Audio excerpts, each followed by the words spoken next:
नमस्कार. तुम्हा सर्वांचं माझ्या यूट्यूब चॅनलवरती खूप खूप स्वागत.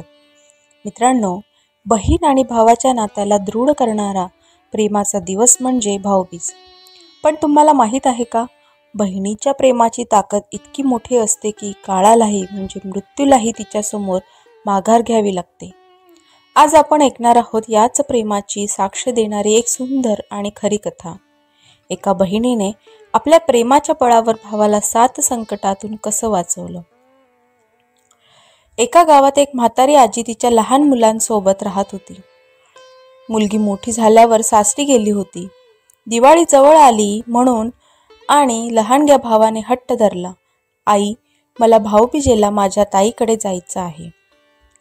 आईचा विरोध डावलून तो निघाला. चालत चालत तो पुढे गेला. तेव्हा त्याला गंगा नदी लागली. नदीतून आवाज आला, मी तुझा काळ आहे, मी तुला आता बुडवून टाकणार. भावाने विनम्रपणे हात जोडले, हे गंगा माते, उद्या भाऊबीज आहे, मला माझ्या ताईकडून ओवाळून घेऊ दे. मी परत येताना याच मार्गाने येईल, तेव्हा तू मला बुडवून टाक, मला काही वाईट वाटणार नाही. बहिणीवरचे भावाचे प्रेम पाहून नदी शांत झाली आणि तिने त्याला मार्ग दिला. पुढे गेल्यावर त्याला एक विषारी सर्प आडवा आला. सर्प म्हणाला, मी तुझा काळ आहे, मी तुला दंश करणार. भावाने पुन्हा तोच विनंती केली. सापानेही त्याला प्रेमापोटी जाऊ दिले. जंगलात त्याला सिंहाचा राजा भेटला. सिंह म्हणाला, मला भूक लागली आहे, तूच माझी शिकार.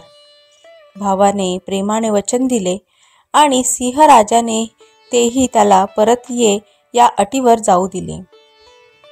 भाऊ ताईच्या घरी पोहोचला, पण ताईने दरवाजा उघडला नाही, कारण ती सूत कातत होती. धागा तुटल्यास तो जोडल्याशिवाय बोलायचे नसते, हा जुन्या काळातला नियम होता. भावाला वाटले की आपण गरीब असल्यामुळे ताई आपल्याला टाळत आहे. त्याला वाईट वाटले आणि तो माघारी फिरू लागला. धागा जोडताच ताई धावत बाहेर आली. भावाला गाठले आणि मिठी मारली. तिने त्याला प्रेमाने घरी आणले. दुसऱ्या दिवशी भाऊबीज झाली. ताईने भावाला ओवाळले, प्रेमाचा टीका लावला आणि लाडू बनवायला घेतले. लाडूचे पीठ दळताना जात्यात एक सर्प मरून पडला.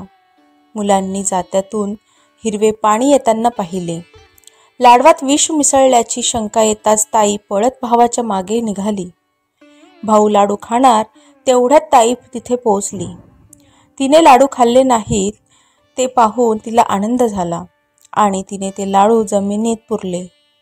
बहिणीच्या प्रेमाने भावाचे प्राण वाचवले होते. तहान लागल्याने ताई पाणी पिण्यासाठी जवळच्या तळ्याजवळ गेली. तिथे तिला विधाता माता भेटली. विधाता मातेने रहस्य उघड केले. तुझ्या भावावर 7 संकटे येणार आहेत. जर तू ही संकटे तुझ्या प्रेमाच्या ताकदीने टाळलीस तरच तो जगेल. ताईने वचन दिले आणि ती भावासोबत घरी परत आली. आता तिला माहीत होते की अजून 3 संकटे बाकी आहेत. वाटेत पुन्हा तो सर्प आला. यावेळी ताईने त्याला दुधाची वाटी दिली आणि ते पुढे गेले. पुढे सिंह आला. ताईने आपल्या जवळ असलेले मांस त्याला फेकले आणि तेही पुढे गेले. नदीजवळ पोहोचताच नदीने भावाला वचन आठवले. यावेळी ताईने नदीला ओटी भरली आणि नदी शांत झाली. त्यांना मार्ग दिला. भावाचे लग्न ठरले, पण संकट अजून संपले नव्हते. लग्नाच्या फेऱ्यादरम्यान आग लागली. ताईने भावाला बाजूला सारून वाचवले. लग्नाच्या रात्री खोलीत आलेल्या सापाला तिने टोपलीत पकडून जंगलात सोडले. डोंगरावरील मंदिरात भावाचा पाय घसरला. तेव्हाही ताईने हात देऊन त्याला वाचवले. विदाईच्या वेळी ताईने आईला 7 संकटांचे संपूर्ण गुपित सांगितले. तिने भावासाठी मृत्यूला कसे परतवले हे ऐकून आईच्या डोळ्यातून आनंदाश्रू वाहू लागले. मित्रांनो, बहीण भावाचे हे केवळ रक्ताचे नाते नाही, तर ते अतूट प्रेमाचे आणि विश्वासाचे नाते आहे. भाऊबीज हा सण आपल्याला याच प्रेमाची साथ, याच सामर्थ्याची आठवण करून देतो. चला आपणही हे प्रेम जपून ठेवूया आणि या सुंदर नात्याचा वारसा पुढे नेऊया. ही कथा तुम्हाला कशी वाटली कमेंट करून नक्की सांगा. जय हिंद, जय महाराष्ट्र. धन्यवाद.